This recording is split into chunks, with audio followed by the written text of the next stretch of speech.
brothers and sisters, sisters who want to be brothers and vice versa. It's that time of the day you've all been waiting for. Can Jesus see my weed? Is my EBT here? No, you dumbass. It's the moment of reason with your host, Big B Kel. Hey, what's happening, everybody? This is your main man, Big B Kel here. And in this video, we're going to dive into a recent Al Jazeera report in which they are on the outskirts of Johannesburg in South Africa. Now, I'm sharing this with every one of you because this is exactly what can take place in an economic collapse situation. Pay attention. Some 4,000 kilometers further south, we talked to a group of women who risk their lives every day to get at the natural treasure that once brought prosperity to South Africa. Gold.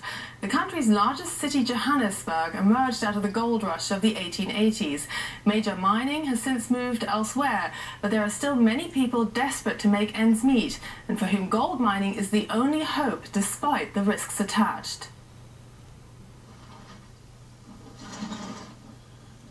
These women crawl on all fours, ever deeper into the mine, for 3 or even 4 hours at a time. It's hot and airless. But it's the only way the two women can get at the tiny bit of gold a mining company left when it closed this mine a few years ago.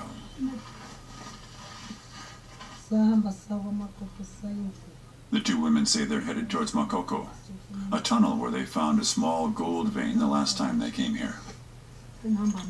Down here, everything is done by hand. It's rare that women come down so far. Rofani and her friend search for traces of gold stone by stone. There's copper here too, but it's not worth the effort.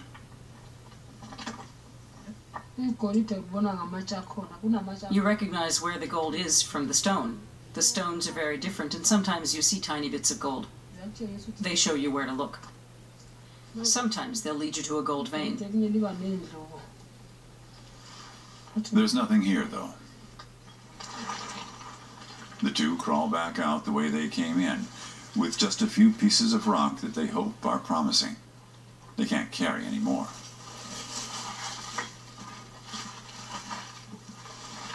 They usually spend 1 day and 1 night in the mine, emerging again the next day. Going down isn't worth the effort otherwise.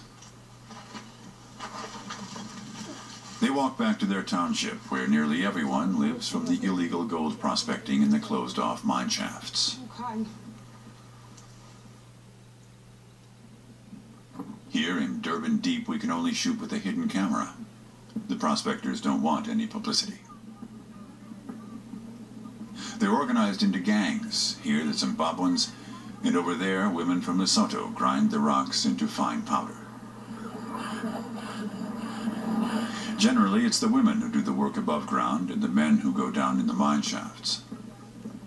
Hundreds of people work here, and an entire township eke out a living from what they can get out of the old mine. It's illegal, but the police turn a blind eye. They also earn from the gold trade. Olfani tries to steer clear of the police and the gangs. In the courtyard of her hut, she and the others carry out their gold production. Here, at least, the women can keep an eye on their children at the same time. Olfani has 4 children. It takes a long time before the rock is ground into a fine powder, the basic material for gold production. It's a dusty life that the people here lead, but it's their only chance of survival. There are no jobs here in the southwestern outskirts of Johannesburg, a city that was founded 120 years ago solely because of the gold.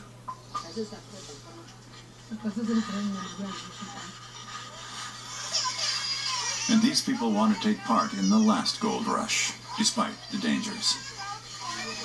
It's not easy being a woman in the mines. It's a male-dominated sector. There's nothing to protect me when I go underground. You can't run away if something happens. You can't run away from death down there. But my children and I have food, and that's what's important. And anyway, something could happen to me above ground, too. You could be killed in a car accident. Most people here think that way, but they have little choice. They're gold prospectors in a small gold rush. A gold rush of the very poor. It all started here, something like this, 120 years ago. The dust is washed down a water slide, and since gold is 19 times heavier than water, the gold particles settle into the towels that have been laid down. The haul is meager, so to improve it, the prospectors use mercury, which binds the gold particles. It's highly toxic, and they hold it in their bare hands. It's extremely dangerous, but they feel they have little choice but to take the risk. This is maybe 1/5 of a gram, hardly worth it. Bread, cornmeal, maybe a little meat. I can't buy more than that with it. They go down into the tunnels twice a week. Holfani's oldest daughter looks after the younger children. Holfani feels uneasy about it, but she feels less safe above ground than in the mine shafts. What we're really afraid of are the police and the gangs. The police take away our things, everything, and the gangs rob us too. There's no difference between the gangsters and the police.